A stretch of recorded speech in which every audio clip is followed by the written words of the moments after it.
ഇതാണ് ശരിക്കും Alfredo pasta. ഞാൻ ഉണ്ടാക്കി തരില്ലേ?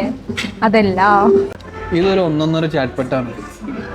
ഒരുപാട് സ്ഥലത്ത് നിന്ന് ഞാൻ പിസ്സ കഴിച്ചിട്ടുണ്ട്, പക്ഷേ ഇതുപോലൊരു ചിക്കൻ ടിക്ക പിസ്സ ഇതാദ്യമായിട്ടാണ്. ബാക്കി വെക്കുന്ന ഒരു ഭാഗമാണ് ക്രസ്റ്റ്, പക്ഷെ ഇതുവരെ എന്തൊരു സോഫ്റ്റാ. 12 hours മാരിനേറ്റ് ചെയ്ത് വെച്ചിട്ടുള്ള ചിക്കനാണെന്നാണ്. മസാല നന്നായിട്ട് പിടിച്ചിട്ടുണ്ട്, അതുകൊണ്ടാണ് അത് ഇത്ര ടേസ്റ്റ്. സീസ സാലഡ്. ഇതിന്റെ മേലെ അവര് പാമസൻ ചീസ് എന്ന് പറഞ്ഞിട്ടുള്ള ഒരു ചീസ് ഗ്രേറ്റ് ചെയ്ത് ഇട്ടിട്ടുണ്ട്. ഒരു ഫ്ലേവറും കൂടി നമുക്ക് കിട്ടുന്നതുകൊണ്ട് ഭയങ്കര ടേസ്റ്റ് ഉണ്ട്. സാധാരണ നമ്മുടെ മൊജിറ്റോസ് ഒക്കെ ഫ്ലേവേർഡ് മൊജിറ്റോസ് അല്ലേ, ഇത് ഫ്രഷ് ബെറി മൊജിറ്റോ ആണ്. മറ്റൊരു മസ്റ്ററി ഐറ്റമാണ് മെക്സിക്കൻ അക്കോഡോ ജ്യൂസ്.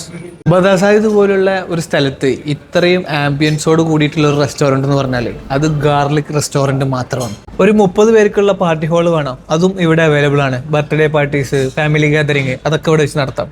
പ്രൈവസി നോക്കുന്ന കപ്പിൾസ് ആണെങ്കിൽ അതിനുള്ള സ്പേസ് ഇവിടെ ഉണ്ട്. കയറി വന്നപ്പോൾ തന്നെ കണ്ടത് ഒരുപാട് നാഷണാലിറ്റീസ് ഉള്ള ആളുകൾ ഫുഡ് കഴിക്കുന്നതാണ്. Philippines, north Indian, Arabs, Chinese. അപ്പോൾ തന്നെ എനിക്ക് മനസ്സിലായി ഒരു ഇന്റർനാഷണൽ മെനു തന്നെയാണ് ഇവർ പ്രൊവൈഡ് ചെയ്യുന്നത്. 120 പേർക്ക് ഒരേ സമയം ഇരുന്ന് ഭക്ഷണം കഴിക്കാവുന്ന ഡൈനിങ് കപ്പാസിറ്റിയും കൂടി ഇവിടെ ഉണ്ട്. പദാസായത്തിൽ വരുന്നവർക്ക് ബെസ്റ്റ് ഫുഡ് എവിടെ കിട്ടും എന്നതിന് ഒരു സംശയം വേണ്ട. ഗാർലിക് റെസ്റ്റോറൻറ്റിൽ വന്നാൽ മതി. ഗൂഗിൾ റിവ്യൂവിൽ 4.4 റേറ്റിംഗ് ഉണ്ട്.